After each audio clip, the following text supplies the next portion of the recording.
Hey YouTube, welcome to the Reptile Barn. I have a difficult vlog today. I did decide I do want to do this. I want to make a video of this, but this sucks. So those of you who watched know that we got a Sophie egg, a fertile one, a while ago, and we were super excited about it. I've been trying not to get my hopes up too high.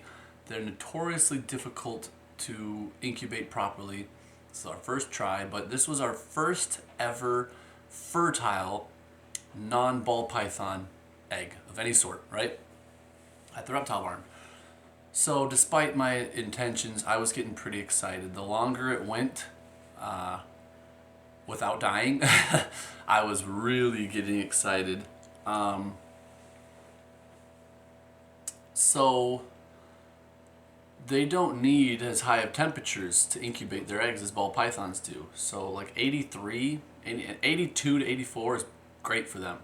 Well, our snake room, at various points in our snake room, easily was in those safe temperature ranges, day and night. So we had, before we ever got that egg, we had kind of tested some spots at different times of the day and night to make sure it stayed steady. And we had a perfect spot up on a shelf that we were going to stick any sailfin eggs that we got, right? So we got this egg, we put it in the egg box, and we started it, and it was great. Well, 2 weeks ago or so, we moved all of our snake racks out of the snake room, out into the main room, and I didn't think about it at the time, but the temperature in this room dropped by like 5 or 6 degrees. And the egg died.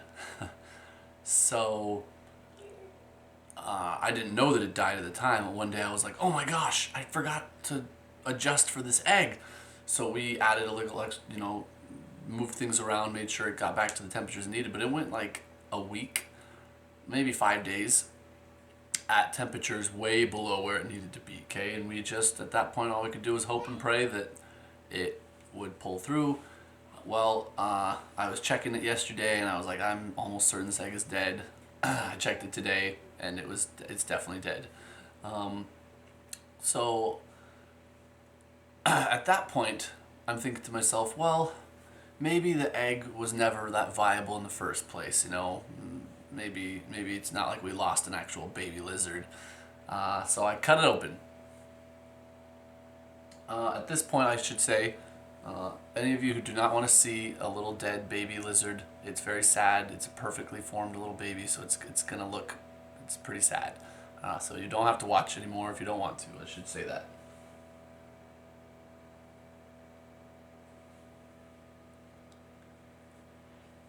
There it is.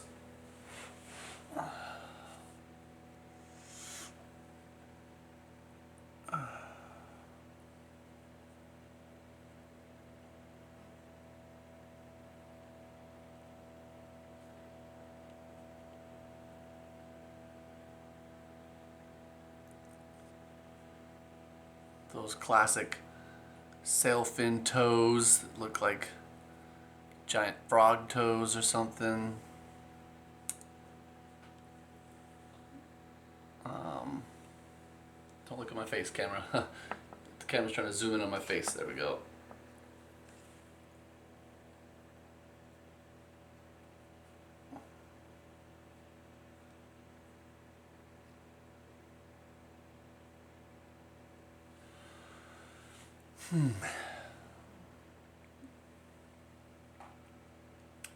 So I'm just terribly disappointed in myself, to be honest. I made a stupid mistake.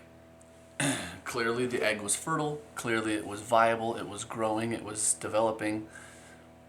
If I had just been more meticulous in checking the egg every day, because for the first 3 weeks that we had it incubating in here, I was taking a temperature gun and checking 4 or 5 times a day, every day, to make sure that everything was right. I was checking the humidity, making sure the egg didn't get too taut, which might mean too much humidity, right? If it's getting too wet and taking up too much water, but I didn't want it, dimpling or anything.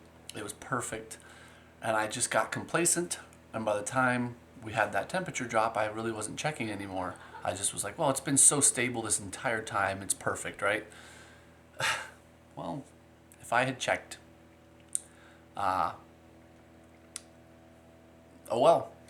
So we will move on. We will get more Sophie eggs. We will incubate them, and we will do better. But I decided I did want to share this with you guys. We've never hidden anything from our customers or from our social media followers. We didn't want to start now. we don't we don't want to have like some false image of our business out there for people. We make mistakes too.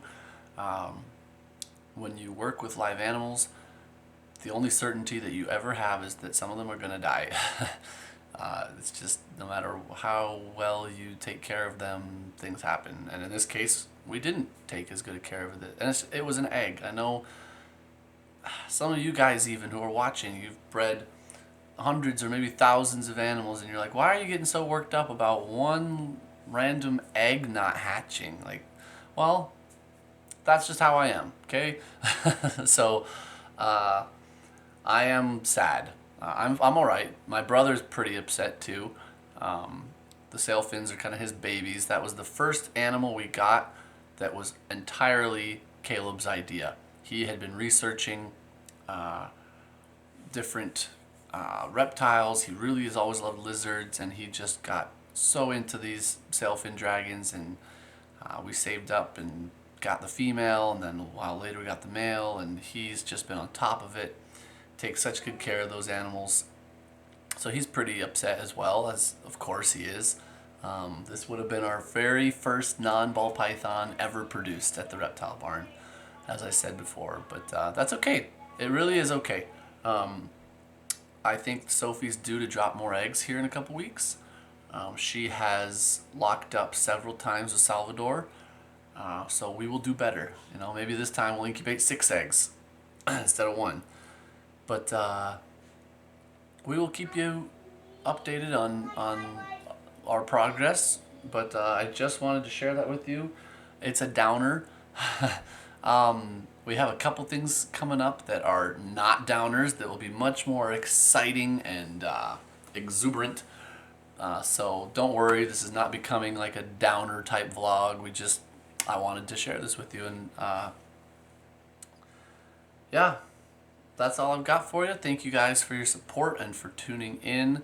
And until next time, we're the Reptile Barn.